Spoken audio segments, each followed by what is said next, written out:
Hello everyone, able coaching Lunkaran sir के इस YouTube channel में आप सबका हार्दिक स्वागत है। आज से हम ऑनलाइन प्लेटफॉर्म के माध्यम से आप सबसे रूबरू होंगे और मैथ जो कि सबसे बड़ी बीमारी मानी जाती है, विशेषकर जो गांव के बच्चे हैं उनके लिए, उसको अपने एकदम जड़ से ख़त्म करेंगे। ठीक है। और कोई भी लंबी बीमारी जो अपने दिमाग में बैठ चुकी है उसको ख़त्म करने के लिए थोड़ा सा क्या चाहिए, अपने को टाइम चाहिए। तो आप डेली की जो भी इस YouTube चैनल पर क्लासेज अपलोड हो उसको ध्यान से देखिए, उसकी प्रैक्टिस कीजिए। सबसे बड़ी चीज़ जो होती है, इसकी जड़ क्या होती है, मैथ के अंदर सबसे पहले आपको आना चाहिए सरलीकरण। ठीक है ना। सरलीकरण का मतलब क्या है कि आपके पास जो भी मैथ के है, जैसे डिवाइडेशन है, मल्टीप्लिकेशन है, एडिशन है या सब्ट्रैक्शन है, इन सब के बारे में आपको क्या होनी चाहिए, नॉलेज होनी चाहिए। सबसे ये छोटी सी बीमारी होती है जो अपने को क्या है, मैथ से दूर रखती है हमेशा। और हम एबल कोचिंग की स्थापना इसी उद्देश्य के साथ की है कि ग्रामीण क्षेत्र के जो बच्चे हैं उनके जो मैथ और इंग्लिश की प्रॉब्लम है वो जड़ों से ख़त्म किया जाए। तो सिंप्लीफिकेशन, सरलीकरण में आपको करना क्या है, एक चीज़ इसमें सबसे पहले आपको ध्यान रखनी है। कौन सी? एक छोटी सी ट्रिक होती है। कौन सी? We BODMAS। अब क्या ये याद नहीं रहता, तो अपने को पता है मच्छर काटने पर क्या यूज करते हैं, BODMAS होता है ना, तो वी और लगा देना उसकी जगह। यहाँ पर इन चीजों का मतलब आपको पता होना चाहिए। वी का मतलब होता है वेक्टर यानी बार, जिसको हम इस चिन्ह से इंगित करते हैं। उसके बाद आता है ब्रैकेट। ब्रैकेट का मतलब क्या होता है, छोटा होता है, मंझला होता है और बड़ा, तीन टाइप का होता है। उसके बाद आता है अपना ऑफ। ऑफ का मतलब क्या होता है, हिंदी में बोलते हैं का, की, के, और यहाँ पर सिंबल यूज कौन सा करते हैं, मल्टीप्लाई का। डी का मतलब क्या होता है, डिवाइड होता है। एम का मतलब मल्टीप्लाई। ए का मतलब एडिशन और एस का मतलब क्या होता है, सब्ट्रैक्शन होता है। ये तो है आपको बेसिक मैथ का जो बेसिक पॉइंट है वो ये चीज़ें है। ठीक है। यानी आपको सॉल्व करने के लिए इन चीज़ों की क्या होनी चाहिए, नॉलेज होनी चाहिए। इसके बाद मैथ बहुत सिंपल बन जाती है।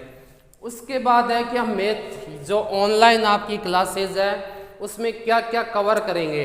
तो उसमें मैथ के पहले हम सबसे पहले CET और GD, इनका जितना भी सिलेबस है वो कवर करने की कोशिश करेंगे क्योंकि टाइम अभी बहुत कम है।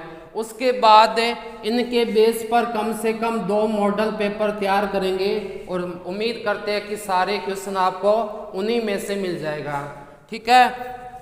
उसके बाद एक तारीख नोट और कर लेना, 2 जनवरी 2023 से 2 न्यू बैच चला रहे हैं। एक तो है आपका RRB रेलवे के अंदर ALP का, और दूसरा आपका चलेगा RS प्री फाउंडेशन का, ये बोल दो फाउंडेशन का।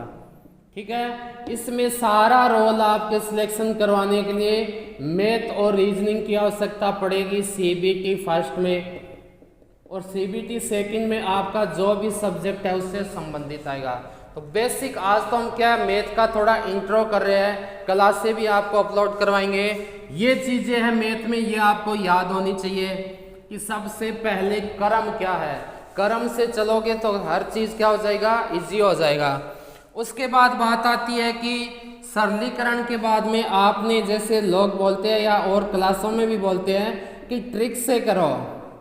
ठीक है। लेकिन ट्रिक समझने के लिए पहले क्या बनता है, बेसिक। यानी जो आपकी ट्रिक निकलेगी वो कहाँ से निकलेगी, बेसिक निकलेगी। टाइम बचाना है तो कुछ चीज़ें आपको दिमाग में रट के रखनी है। कौन कौन सी? एक तो आपको याद होना चाहिए 1 से 30 तक का वर्ग। दूसरा आपको याद होना चाहिए 1 से 15 तक का घन। और तीसरा आपको याद होना चाहिए 1 से 30 तक की टेबल। टेबल का मतलब पहाड़े। ये सारी चीज़ें अगर आपके कवर है तो मैथ बहुत इजी हो जाएगी। उसके बाद अब मैथ के अंदर क्या होता है, एक दूसरे से चैप्टर रिलेटेड होते हैं। अब बात आती है, जैसे मैं सिंप्लीफिकेशन का एक क्वेश्चन दे दिया कि 40 का 50% क्या होता है, तो आप बोलोगे 40 का मतलब है मल्टीप्लाई, 50% मतलब 100। और यही आपका मैथ के अंदर एक टॉपिक भी है जिसका नाम क्या है, प्रतिशत। यानी सिंप्लीफिकेशन से बाहर आपके गणित में कोई भी चैप्टर नहीं है, सारे चैप्टर कहाँ से निकलेंगे, इसी के अंदर से निकलेंगे। ठीक है, थोड़ी बेसिक चीजें अपने सीखते हैं कि किस टाइप से करना है। सबसे पहले कौन सा चैप्टर करेंगे, उसके बाद कौन सा करेंगे, वो क्या जो सिस्टम वाइज है ना उसी के अकॉर्डिंग करना है। तो देखो मैथ के अंदर अपने सबसे पहले सॉल्व करेंगे प्रतिशत का टॉपिक। सबसे पहले अपने को करना है प्रतिशत, ठीक है। उसके बाद अपने करेंगे औसत, औसत के बाद अपने करेंगे जैसे लाभ हानि हो गए, उसके बाद अपने हो गए SI CI हो गया। ठीक है, ये मेन टॉपिक होते हैं आपके बेसिक सीखने के लिए। ठीक है, इन चैप्टर को अपने कंप्लीट करने के बाद जैसे त्रिकोणमिति है, बीजगणित यानी एलजेब्रा है, जियोमेट्री यानी ज्यामिति है, उस पर चलेंगे। अगर आपने ये 5-7 टॉपिक कर लिए तो आगे वाले कुछ भी नहीं है। त्रिकोणमिति में क्या है, एक टेबल याद रखनी है। जियोमेट्री में क्या है, 2-4 आपके फॉर्मूले होते हैं, वो ही करने हैं। तो ये थी अपनी मैथ की बात, यानी मैथ के अंदर आप किस प्रकार कवर करोगे। अब बात आती है जैसे रीजनिंग की। तो रीजनिंग क्या होती है, रीजनिंग कुछ भी नहीं है, जो आप डेली यूज कर रहे हो वो रीजनिंग होती है आपकी।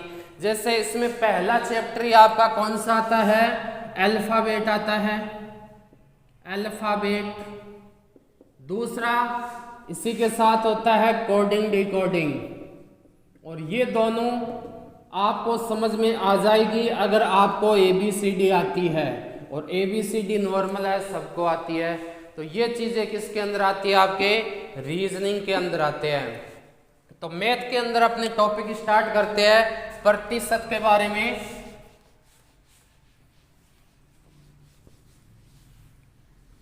देखो प्रतिशत में क्या है, नाम से पता चल रहा है प्रतिशत यानी परसेंटेज। ठीक है, प्रति का मतलब क्या होता है, एक, शत का मतलब क्या होता है, 100। यानी इसका हिंदी में अगर अपने पूछ बोले तो प्रत्येक 100 में एक, प्रत्येक 100 में एक, ये होता है आपका प्रतिशत।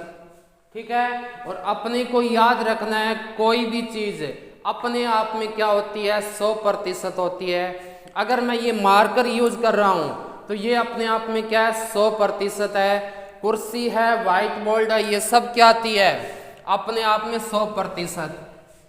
दूसरी चीज इसमें आपको ये याद रखना है कि अगर आपको परसेंटेज लगाना है तो आप 100 से गुणा कर दो। ठीक है, अगर आपको प्रतिशत हटाना है तो क्या कर दोगे, 100 से भाग दे दोगे। कैसे, जैसे आपके क्वेश्चन आ गया कि 40% को बदलो किसमें, पूछ सकता आपको साधारण भिन्न में। अब बात आती है तो साधारण भिन्न क्या होता है, भिन्न में 2 होते हैं, एक तो होता है आपका साधारण भिन्न, दूसरा आपका क्या होता है, मिश्र भिन्न। ठीक है, साधारण भिन्न का मतलब क्या होगा, जिसमें केवल अंश और क्या हो, हर हो। जिसमें केवल अंश और हर है वो है साधारण भिन्न।